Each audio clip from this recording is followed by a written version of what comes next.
Good Monday. I'm Chris Fote. This is Monday Morning Jolt. Let's get started. Sharona. Good morning.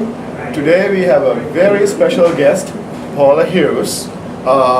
She is running for the mayor from the Republican Party, and she's also, anywhere I go, any event, whether it's One or more is gathered. or whatever, she's there. So she's running the grassroots campaign.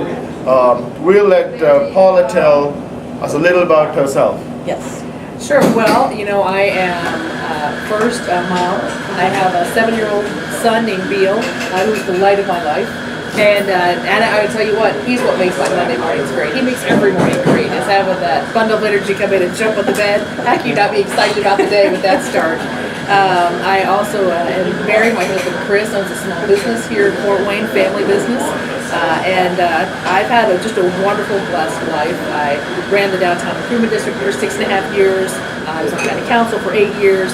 And I just had a lot of opportunity, and I'm looking forward to being able to bring those gifts to the city of Fort Wayne.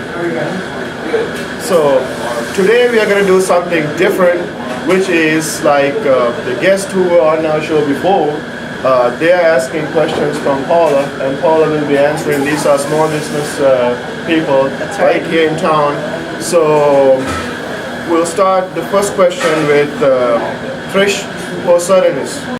Hi, my name is Trish Porsonidis. I'm with the Plex Sports Facilities. We run clinics and leagues for youth and adults ages 2 and up in multiple sports.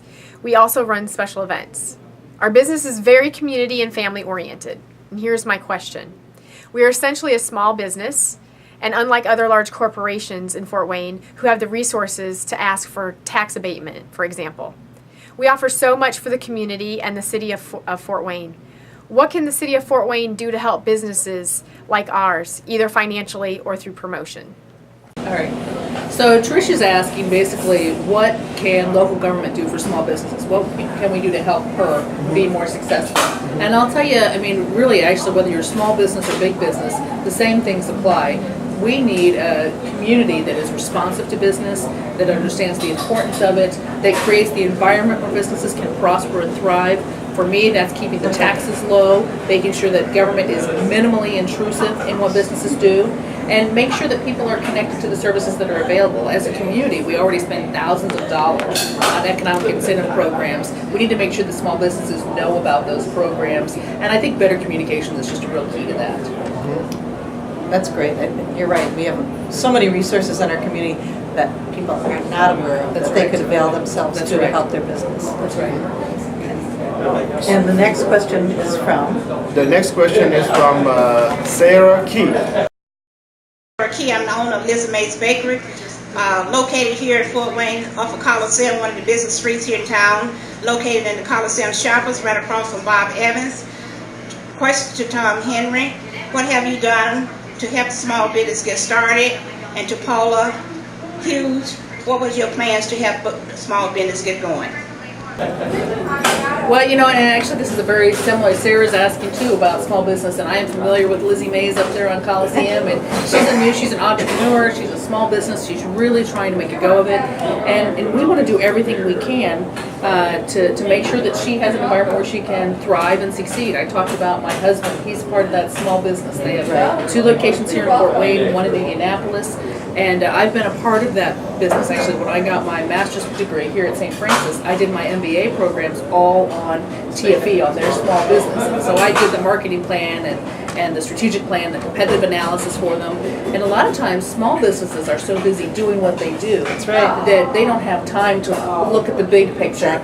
And so I think a lot of education for small businesses, just to remember to think about the big picture for their business, because if you're so busy and wrapped up in the daily operations that you're not taking time to make sure that you're on track for where you want to be, then you're not going to succeed. And I think that is one thing. Again, we've got a lot of programs in place to help people do that. We just need to make sure that they know where those programs are so they can access them.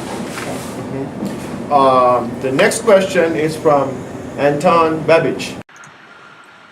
Hi, my name is Anton Babbage, and I own a company called Exotic Apparel.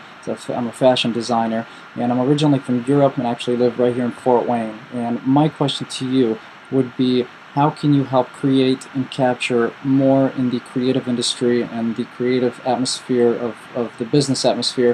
How can we help keep more of that here? Because a lot of my friends are actually moving out of the city because they have a lot of great opportunities for business ventures outside of our city. They're taking all these creative talents and they're taking them to other cities, and of course taking the jobs away from Fort Wayne. So how can we incite more creativity, more arts, more music, more of that industry in our city? What kind of incentives, what kind of perks, what kind of events, what kind of things can help capture more of that here? Because me, even as a fashion designer, people are really scared to come out of their cracks from hiding and are really afraid of being creative in the city because everyone is really conservative, and I think that needs to change. And I'm really curious how you might be able to do that. If you can answer that, I'd be really, really grateful. Thank you. Anton. And Anton is one of the most creative individuals I've ever met. He is a wonderful guy, a wonderful networker. He is so present in this community and loves to bring people together. And he talks about connecting people and making sure the creative class stays here. And it made me think actually of Richard Florida's work on the creative class and how important that creative class is for communities. Now, we've come a long way in Fort Wayne in creating a creative class environment. Our downtown is a key part of that. The things that we've done in terms of programming with the Innovation Center, the Economic Development Alliance is now focused purely, 100% of their efforts go towards existing businesses in the community. The Regional Partnership is doing that marketing to outside companies. They're focusing on what we can do locally to help people and businesses thrive and really prosper in this community. That's what it's about for me. How do we create that environment? And I think it's no different with creative class. We're sitting here in what is a world-class coffee shop right in downtown Fort Wayne. We have so many of those amenities. We've just got to connect people to them. And he's also a young entrepreneur in their community. So there's a little different, he's got probably a little different perspective than somebody that's been established in business for a long time. That's exactly right. He just turned 25. Oh. Yeah, I know. That's hard to believe. He is so well connected and so bright and energetic, and again that creativity that he brings to everything he does. And I've met, I don't know if I've met all of his friends because he has a lot of them, but I've been to several of his events, and the things he's doing with his clothing line, I love that's happening here in Fort Wayne. There are just some great things, and from my perspective, one of the things we can do to connect people with that is spend more. The government is already doing things to promote things. We've got these public access channels that we do, and right now we run government TV over and over and over again. And while I'm as big a fan of city council sessions as anybody, I don't need to watch it 9 times in a week. If we could take some of that time, again, it's just a changing of how you use the resources and focus on what's great in this town. There's a company in town, a web-based company that talks about Secret Fort Wayne. What are those hidden secrets in Fort Wayne? It's about connecting people to things that are already here, making them aware of them, and also promoting those great little hidden assets that we have, the hidden treasures. So, staying on the same theme, let's answer the question from Lisa Swebero. Hello, Mayor Henry and mayoral candidate Paula Hughes. I would like to introduce myself. I'm Lisa Schwabro. I've lived in Fort Wayne all of my life. I have been in the graphic design field for over 30 years. I own the company Adotco, and I do web design, logo design, graphic design videos, that kind of thing. And I just want to talk about the many capable companies like my own company in Fort Wayne that have so many skills and talents, and they go outside of Fort Wayne to Chicago and New York and Indianapolis, and they bring in jobs to Fort Wayne because they are that talented and that skilled. But yet the people in Fort Wayne, the city leadership, if you will, they go outside of Fort Wayne to get people to do jobs such as the fly-through on the stadium when it was being built, or the social media manager that you hired from Chicago. Why wouldn't you hire the talent and skilled people that we have right here in Fort Wayne who are very capable of doing those jobs? Okay, Lisa talked about, the social media. Lisa is right on with this. And I talked about last fall, I think it was November, when it came out that the city administration had hired a social media consultant. And I had a lot of problems with that, and I wrote an article to the Journal-Gazette, to the papers. I released a whole letter, and I sent a letter to the mayor. At the time, I was president of the county council, and I wanted the mayor to realize that he's missing out by not looking at the talent right here locally. We not only do we have some really strong people in that particular industry, but the mayor did not ask the county. The county had been doing social media work for years and very successfully. He didn't knock on the next door neighbor's door and say, hey, what are you doing for this? We have not government classes, but classes at IPFW that are focused on social media. This could have been a class project, and we could have not spent any money at all on it. And then the fact that they're spending $72,000 and they took it outside of the community, that's just, I think it was short-sighted. I think he really didn't take the time to dig in and realize the resources that we have right here. We've got such a wealth of talent in this area and in a lot of areas.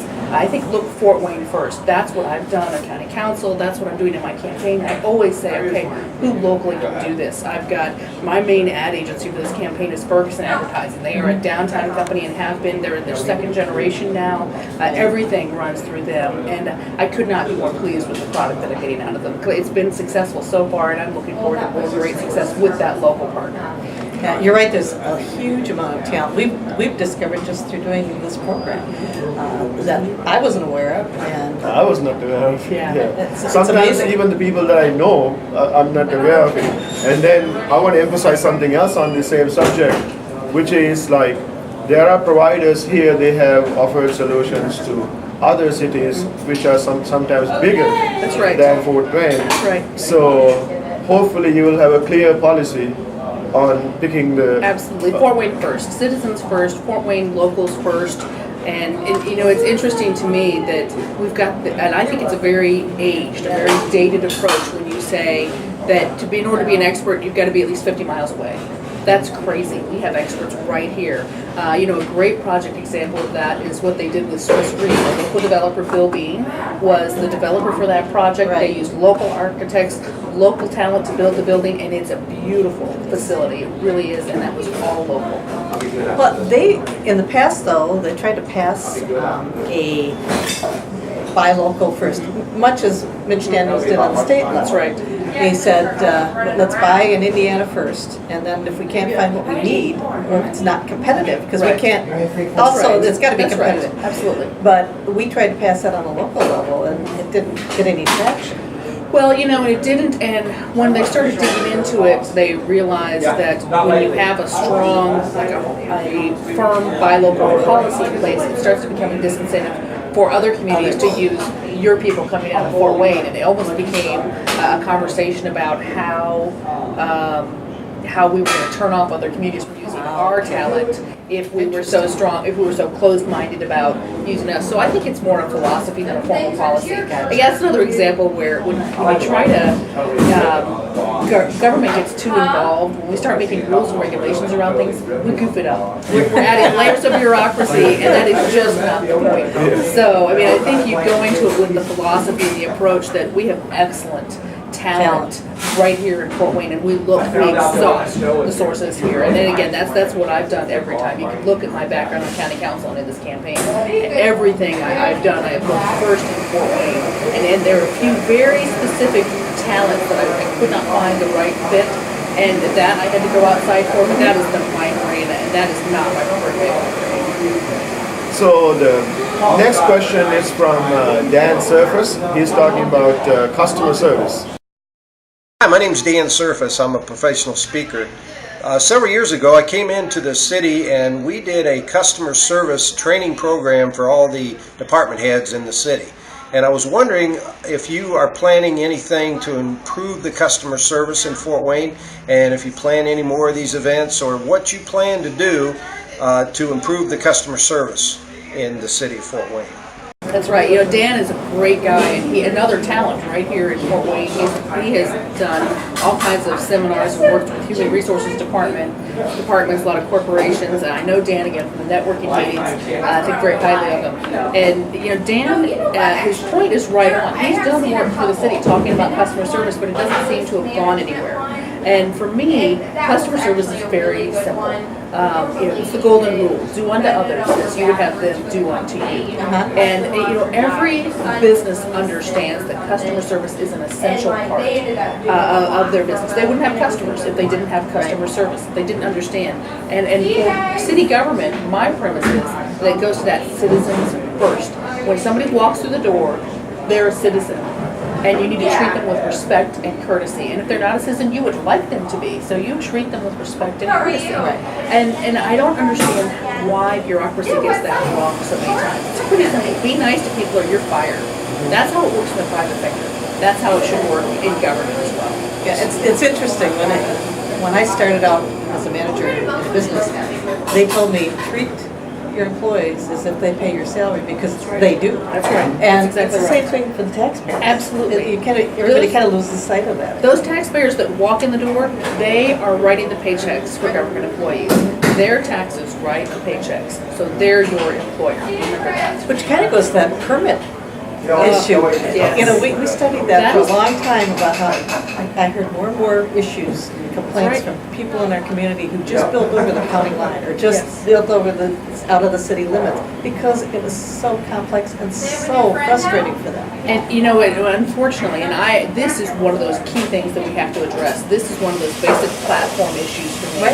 We have to take care of our businesses. We have to treat them well. And all of the surveys that came back talked about the attitude, the way people were treated. And when I talk to business owners, that's what they say. So we understand there need to be some rules and regulations in place. We want them applied fairly, and we want to feel like people on the inside care as much about our business succeeding as we do. And that is just attitude. It's not they don't want a free check, a blank check to do business. They want to be treated with courtesy. And unfortunately, we have a process right now. We're throwing money at it. It's not going to fix it. It's adding more bureaucracy to it. More bureaucracy is never the answer. Less is always the answer. How can we simplify this and go back to this basic human principles of golden rule approach, courtesy, respect for the individual, respect for the business. Until we understand that businesses that come to the city of Fort Wayne are the foundation for us. Without jobs and employment for people, we're not going to have a community.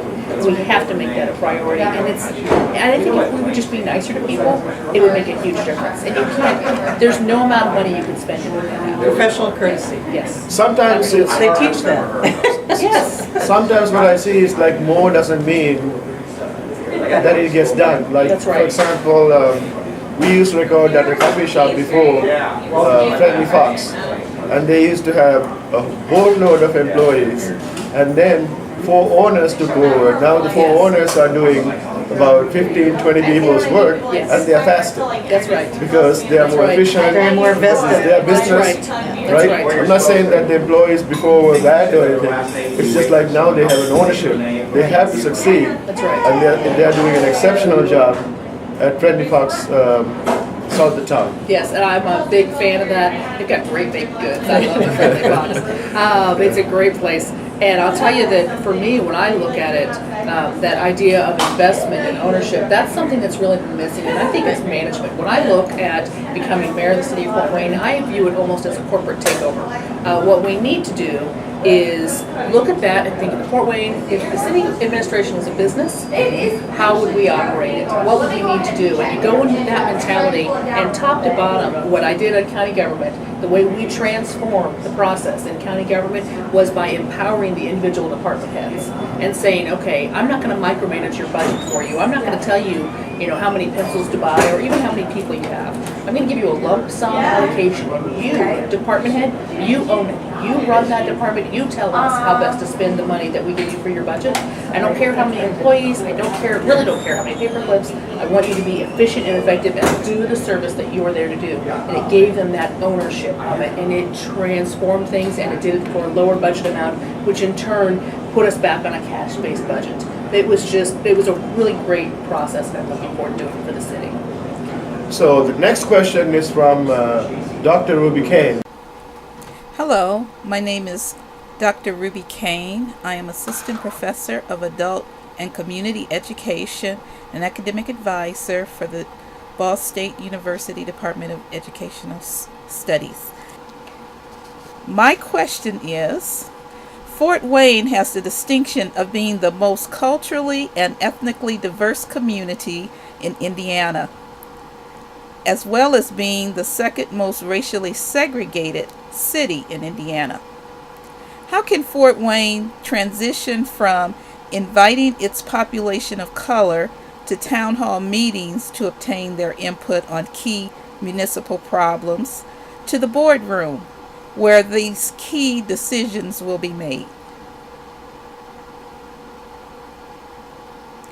How will your administration include the knowledge, expertise, and wisdom of its culturally and ethnically diverse population in key executive management positions in your administration? Thank you. Oh, yes. Yeah, and I've known Ruby for years. Great, wonderful woman, such an institution in this community. She's done so many great things for Fort Wayne. And, you know, her question is a good one because she talks about, you know, people of color. And I'll tell you, it hasn't been that long that women haven't been in the boardrooms. And they didn't care about town halls for women. They just didn't care what we thought. We're only a few generations from that, really. And so I get that perspective very well. For me, I think the most important thing we can do is base things on merit. And you know, I don't care what color you are. I don't care what clothes you wear. I care what you bring to the table, what your intelligence is, what your attitude is. Those are the important things. We have a wonderfully diverse community. She's absolutely right on that. We need to make sure that the city administration reflects that diversity. And by leading by example in that way, I think that it will start to finally will bring Fort Wayne forward in that.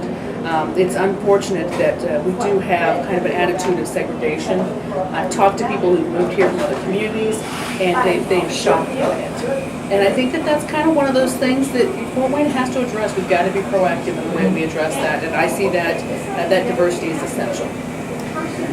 Well, it's interesting because one of the questions that I was asked when I took over the chamber position was, how are you going to deal with the good old boys club? Because it does exist. That's right. And that's right. I'd like to know your answer because I'm dealing with them every day. That's right. That's exactly right. Yeah, yeah. It's not a derogatory term. It's just it's a reality. It's where the power is set. That's right. Well, that's where the power has been centralized, and I think that people only have as much power as we give them.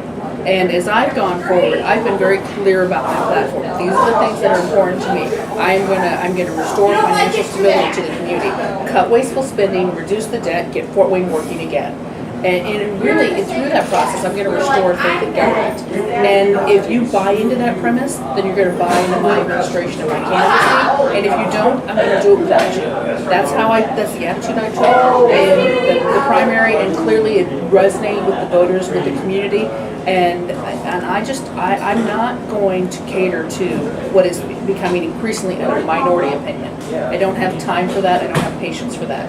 So get on board or get out of the way. And I think that's really when we start to realize, and there are so many people that wonderful, and they may be middle-aged white men, but they are so enlightened in their approach. They understand what's important and what's really going to move this community forward, and that it is not conventional attitudes. So you work with people that understand the importance of that, and the others will either get on board or they'll fall behind. Good time. I'm sorry. I think it all starts with the leadership. Yes. So when the leadership sets the tone, everything else falls into. That's exactly right. That's right. And people will see the benefit that it has for the community and the strength that I bring to that position, and they're going to want to be a part of that because ultimately we all want the same thing. We want a Fort Wayne that grows and prospers and where businesses are succeeding. I think it's a good time to ask you about superpower. if you could select any superpower, known or unknown to, that's right. What would that be? Well, actually, I want two. You want two? And I'll tell you for very different reasons. One, there's the superpower of being able to influence people. So if you could persuade, the power of persuasion, and sometimes I feel like I have just a touch of it when I'm talking to people and you work with them. So that's a little bit of it, but I'd like, some of those folks that aren't getting on board, I just like to be able to push them right in the right direction. Some mind control would be fabulous. But also on a personal side, I'll say that one of the things about this campaign is I cannot go to the grocery store in cut-off jeans and with my hair a mess. So I'd love to be invisible. I'd like the power of invisibility just for those times when I need to sneak out and buy a gallon of milk because we don't have any milk for breakfast in the morning. But yeah, that's a great point. You're right. That's a great point. There's also increase the time, the date from 24 hours to 48. No, you know what? There are enough hours in the day right now. Unless I can dedicate those solely to sleeping, then I don't need more hours today. So we have another question from Jason Minnick. Clearly, obesity and declining health is an epidemic of massive proportions, and although I feel that the ultimate responsibility lies in the home with families deciding to make active, healthy living the culture of their household, especially with parents having to step up into a leadership position and putting the health of their children on a good path, I do feel that local government can be uniquely positioned to positively influence families in this area. Catalyst Fitness has multiple initiatives started and is already partnering with cities and municipal governments around the country to improve the health of their residents. I feel, along with many experts, that the health and wellness of our families and ultimately our children is one of the most impactful issues that our society will face during the next 100 years. If organized and implemented properly, our local government can be the positive catalyst our residents need to lead them in the right direction in terms of health and fitness. So I have two questions. One, what do you feel you could do to step up into a leadership role in this area of great need for our community? And two, are you willing to partner with me to have an amazing positive impact on the health of our community? Oh, yes. You know, Jason, that's a very good point, and we certainly, Fort Wayne as a community has taken some hits about being the fattest city in the country. Right. Men's Magazine. And Men's Magazine and not fit. Fat Although stuff. that's a little, well, and I just don't, that is not how I feel about Fort Wayne, so it doesn't really resonate with me. I'll tell you that, I mean, I'm a little, you know, Jason is asking what government can do to improve that, and I don't think government intervention is the answer. We have seen our federal government try and become more and more involved in people's health and well-being, and it is not going well. That's not what we need. He talked about, I mean, the real power lays in families and in private sector. And the success we've seen in this community, the most successful projects are things like Avoiding Trails, which was started by a group of moms who wanted trails for their kids and who wanted to be able to get around their community on their bicycles and on foot. That's the private sector model. And now they were so successful, they accomplished everything they set out to in a point. Now they're taking that story on to the rest of the city of Fort Wayne. Also, Fort for Fitness, started by private individuals. So as a government, what we need to do is foster that environment and understand the importance of it. But I don't think we need to bureaucratize it. I don't think we need to, formally as a government, intervene in that, because that will buck it up. Honestly, I mean, people need to take responsibility for their own individual health and well-being, and until that happens, there's no government program that can change it. So I want to kind of like rephrase that question, because I think what he's trying to say is if the city employees set the tone, like if you have a program That's right. that he can help you with, where like the city employees get on a program and then they look healthy, so that sets the tone. That's right. So that's what he's trying to say. I don't think he's saying that you are going to go and say like, okay, the city says Ban that trans you have fats to. or sad fats. I I don't think that's what he's trying to. Well, well, that's good. I'm glad that that's not what he's saying, because I don't think that's the right solution. But certainly lead by example. I'm a little embarrassed because I'm not as good. I'm not working out the way I used to because I'm so busy doing my. It's difficult. Find time. And you know, and I have my days start with meetings at 7 a.m. and I get home sometimes not until 9 or 9:30. And you have to have a lot of rubber chicken in between. That's right. As So I I call find it personally a challenge. So I'm a little chagrined to say, you know, can I lead by example in that? I would love to lead by example in that. And I struggle. It's a very you know, it's a common problem for working. I'm a working mom, and I have a wonderful support system. And even with that, my husband is fabulous, my son is fabulous, but even with that, I struggle to make that a part of the routine. And so I understand very well on a personal level how hard it is. So I would love to say that we are going to lead by example, and I will put that out there. Maybe that's my New Year's resolution for 2012, is I'm going to be leading a healthier We could all lifestyle. lead a healthier lifestyle. Yes. But that, you know, it's interesting because there was such resistance and the after effect of the smoking ban in the city. Now that is health related. Everything Yes. you can prevent is. That's right, and that's an interesting comment on the smoking ban, because do I love the health benefit of it? Yes. Now, the way the city of Fort Wayne did it, by first forcing all these businesses to spend a lot of money segregating smokers, and then a few years later saying there's no smoking at all, I mean, it sent a few businesses down the tubes. And so from a private sector involvement, I'm not sure that's the right thing. And I get a little bit more maybe libertarian in it, where I think, you know, people and their own well-being, you know, the helmet laws. Is it safer for people to have helmets on and have their seatbelts fastened? Absolutely. You ride. I do ride, yes. Yeah, I've got a Harley. I love it. I don't ever get to dress to ride the way I'd like to. I'm not riding nearly as much as I'd like to. When they figure out a motorcycle that I can ride in a skirt and heels, then I'll be happy. See, that's something that not many people know about. That you have your Harley and you ride your bike. That's and right. very few people, that's a question that we ask people usually, like, what is it that somebody that doesn't know about People don't know about you? me? I ride. I love to ride. Again, it's not. I wish I could ride back and forth to work every day, but it doesn't. Just my lifestyle doesn't allow me to right now. Also, something that people don't know about me is I worked as a disc jockey for a while in my 20s. I love don't think I knew music. Okay, then what would be the theme song of your life? Oh, well, now that's a good question. She was not ready for that. I know, sorry. I'll tell you that my sister's ringtone for me is "Hair of the Dog" by Nazareth. I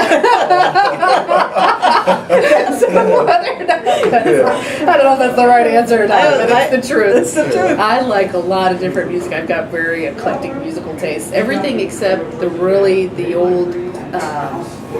The twangy country and western. Now I like Johnny Cash, but some of the other I'm not. Only when I'm going through really low periods of my life does the country western music resonate with me. The next question is from Craig Crook. Hi, I'm Craig Crook, actually the curator at TEDx Fort Wayne, but my company is TQM Network. And I guess what I would like to ask the candidates for our city, what they would do for this beautiful city is how are we going to embrace innovation? We've got some great things already started, but really how are we going to take it to the next level? Do we need to go outside of our city to do that? Or are there a lot of, I just did an event today with entrepreneurs at the Wazoo. We have a lot of creativity here in the city, so I want to know how we would connect those people together and do cool stuff. Craig talks about, and I know where you shot that interview with him. He was at TEDx because I was at TEDx, and that was the coolest thing ever for Fort Wayne. And for those of you who don't know what TEDx is, anybody who's got an iPad, that's my favorite app on my iPad is the TED app, and it's all these video clips of people talking about innovative ideas and communicating them across the world.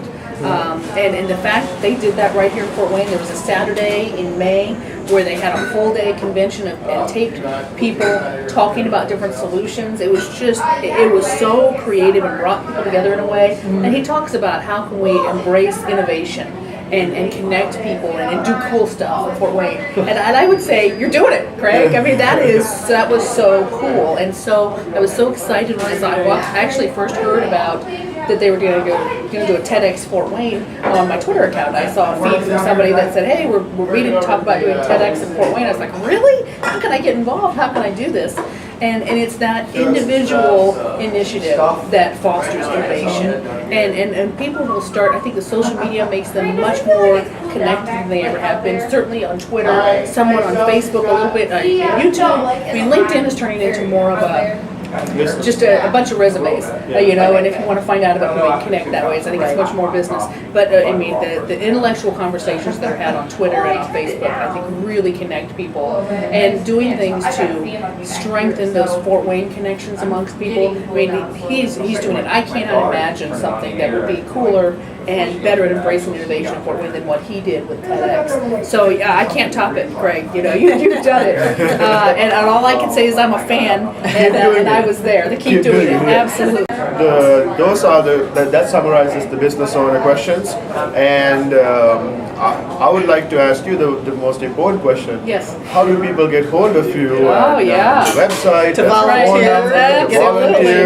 get involved. Yes, we've got the website is paulahughes.com, PAULAHUGHES, paulahughes.com. I also have presence on LinkedIn, on YouTube, on Twitter, and on Facebook. You can find my campaign in all those places. And we do a weekly email blast to people. So if you go to the website, you can sign up for the email and get that, and that's got all kinds of ways to get involved. I've been very fortunate to have some wonderful volunteers involved in this campaign. We've got our phone banks up and running, and I'm just amazed by the passion and energy that people bring to the table. That's what recharges me, is seeing other people get involved. So, yeah, absolutely.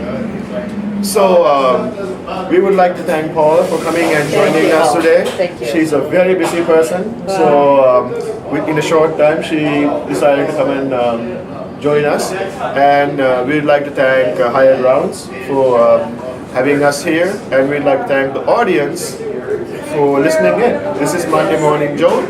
Use it.